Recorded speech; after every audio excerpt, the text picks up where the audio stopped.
90 years before today, Khilafat established in Ahmadiyya Jamaat. What's the date today? 27th May. 27th? Today. Yes. And was there any prophecy about 26 is the date of His Messenger Islam's demise. Yes. And 23rd is the birthday. 27th. Yes. Was there any prophecy during the promised Messiah? And has he mentioned this Khilafat in his books? And could you give us more information? Is there any prophecy made by the promised Messiah about Caliphate? And did he mention it? Hazrat Messenger had made many prophecies, though not properly understood at that time. But in Al-Wasiyat, he has made it very clear. One thing which he pronounced was that he has been promised by Allah that Ruhul Qudus will descend to take charge of the Jamaat after him. While it was there with him, but when he was no longer there, when he would be no longer there, even then, this will continue in the form of the Caliphate which will take over. You understand? Now the non-Mubayins, those who have not accepted Khilafat as the genuine form of leadership in Ahmadiyyat, they say Hazrat Masih Maud while in his lifetime had appointed an Anjuman consisting of many members. Hazrat Hakim Nuruddin radiyallahu ta'ala anhu, Khalifatul Masih, was appointed its chairman. And Hazrat Masih Maud said that after me, this Anjuman will be responsible for all the affairs of the Jamaat. So they find excuse in the mention of this Anjuman to reject the Khilafat as understood by the rest of the Jamaat. They say when Hazrat Masih Maud had clearly said, this Anjuman will be responsible, how can you propose that Khilafat is the institution which will take over after the demise of Masih Maud? This is a simple, plain logic we employ. But if you read the Al-Wasiyat with care, it becomes manifestly clear that Hazrat Masih Maud did not appoint this Anjuman to take over after him the leadership which he provided. This is the question. And the decision here is very clear. He said it is a destiny of Allah that until I leave, this will not come. The special blessing of Allah I am talking about, which will come to remain forever with you, it will not come until I leave. Do they mean that this blessing of Allah was not with Masih Maud and was only to appear after he had left? This is the clear mention which I spoke about. He clearly envisaged the future of Jamaat in the form of a Khilafat which will continue, which had not yet started during his lifetime. While Anjuman they are talking about had started during his lifetime.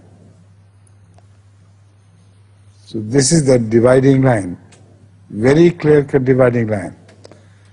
Anjuman was already there under Masih Maud, yet he is talking of something to happen after he had left, which was not there while he was alive. What was there which came after him? It was Khilafat. And it clarified the whole matter. while Hazrat Masih Maud was there, Anjuman was under him. While the next Khilafat will appear after him, this Anjuman will again be under him. This is the only clear verdict which you can understand from the study of these writings. But it was given further guarantee by Hazrat Khalifatul Masih Awwal that this is the meaning.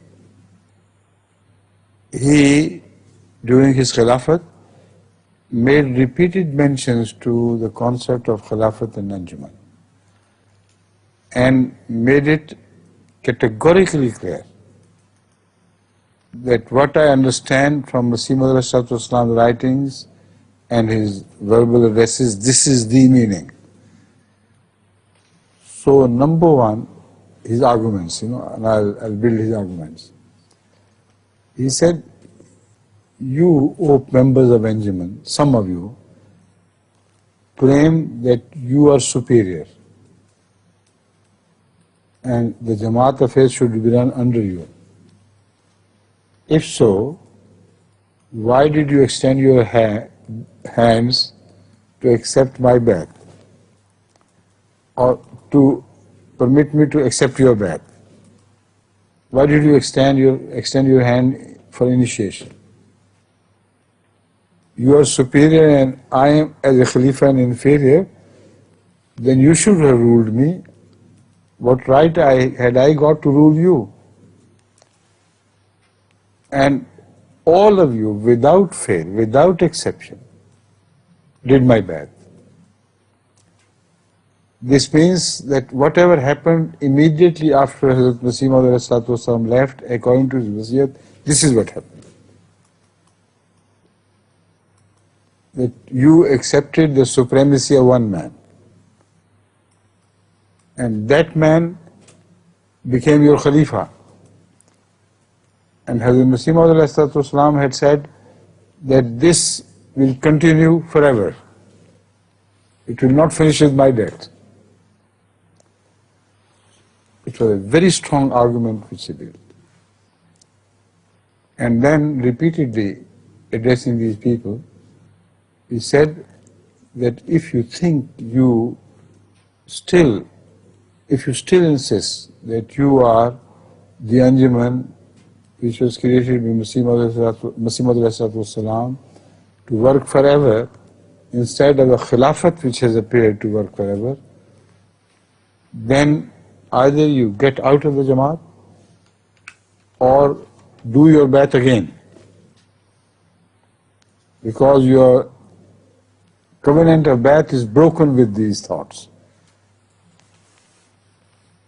The whole mosque where he addressed these people was crying so loudly that people thought that the roof will be blown out with the wailing and crying of people. And all of them repeated their act of bayat with Hazrat Khalifatul Masih. All these Lahori members, the leaders, they were there. They did so. None of them stood up and said, no, we still hold that we are right and you're wrong. So we are going to start a new movement. You are given choice to, every Ahmadi is given this choice. Either they should remain with you or with us. None of them did it. So they sealed the issue once and forever, that the understanding of Hazrat Masih Maud divine expressions, which were divinely guided expressions, that understanding was the understanding which Hazrat Khalifatul Masih had. There was no difference between the two. So, this is the day when the new leadership emerged. That new leadership, which was prophesied by Hazrat Masih Maud, would not emerge until he had left. This is a very important part of the sentence. And which he said, from then on, take command of things forever. There will be no change. Thank you for this very beautiful question, which had to be asked today. And today is the day? Yes. MashaAllah.